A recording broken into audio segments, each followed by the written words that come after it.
자, 다음으로 이재명 대통령의 시정연설에 대해서 이야기를 해보도록 하겠습니다. 자, 728조 규모 예산안을 이재명 대통령이 가급적 법정 기한 내 통과해달라고 이제 호소를 했는데, 내년은 인공지능 시대를 열고 대한민국의 새로운 100년을 준비하는 역사적 출발점이 될 것입니다.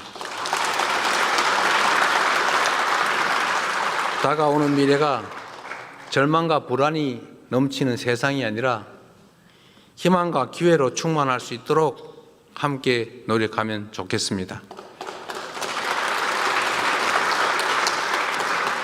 저는 우리 국민 여러분의 저력을 믿습니다.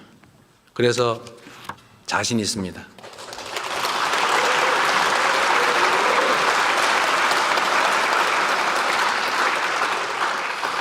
전쟁의 폐허 속에서 한강의 기적을 일궈냈고 금모으기 운동으로 IMF 외환위기를 극복해낸 우리 국민들이 힘을 모은다면 못 해낼 일이 뭐가 있겠습니까?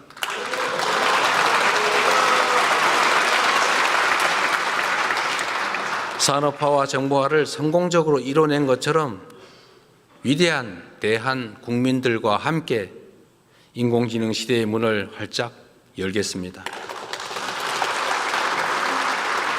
대한민국의 미래를 위해서 정부는 열린 자세로 국회의 제안을 경청하고 좋은 대안은 언제든지 수용하겠습니다. 비록 여야 간 입장의 차이는 존재하고 이렇게 안타까운 현실도 드러나지만 국민과 나라를 위하는 진심은 다르지 않다고 믿습니다. 이번 예산안이 법정 기한 내에 통과되어 대한민국이 새로운 미래로 나아갈 수 있도록 초당적인 협력을 부탁드립니다.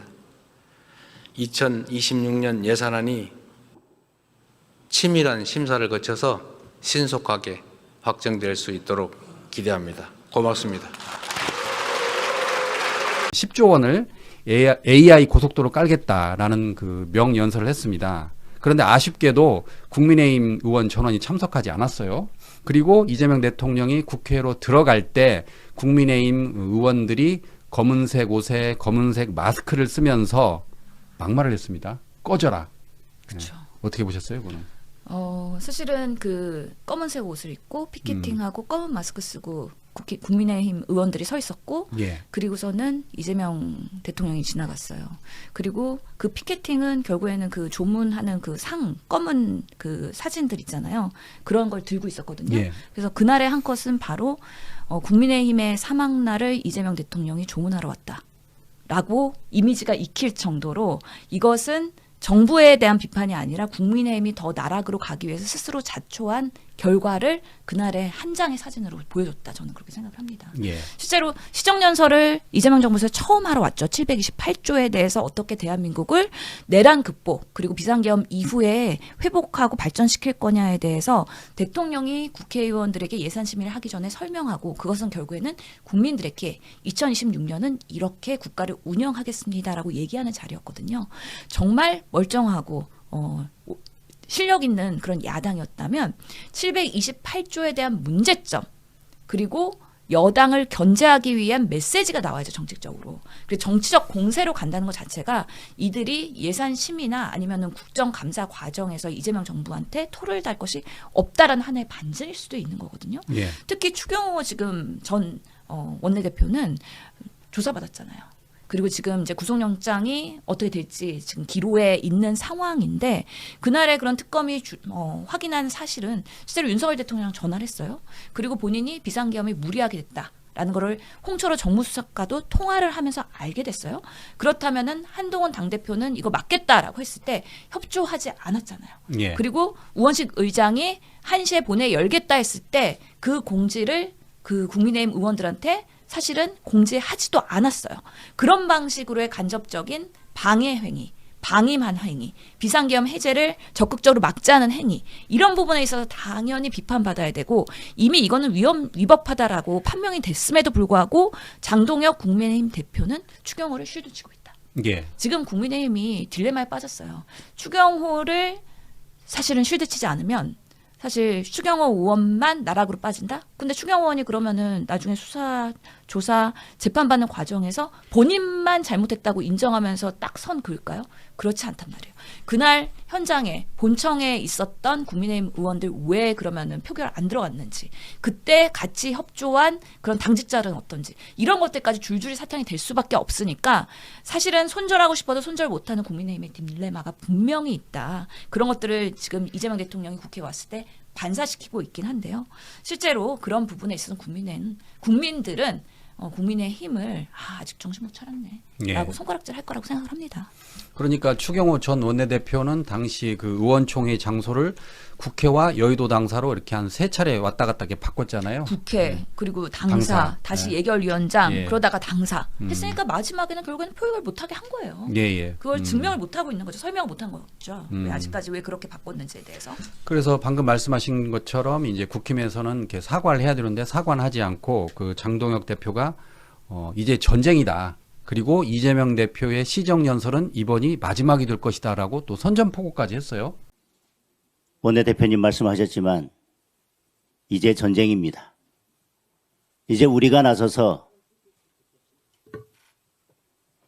이재명 정권을 끌어내리기 위해서 모든 힘을 모아야 될 때라고 생각합니다. 이재명의 5개 재판이 재개될 수 있도록 모든 힘을 모아야 될 때라고 생각합니다. 그것이 국민의 명령입니다.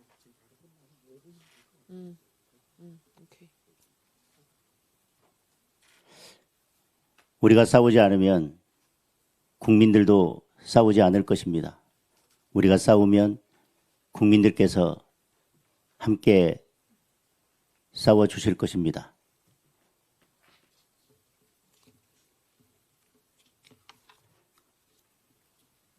오늘 대통령이 시정연설을 하기 위해서 국회에 옵니다.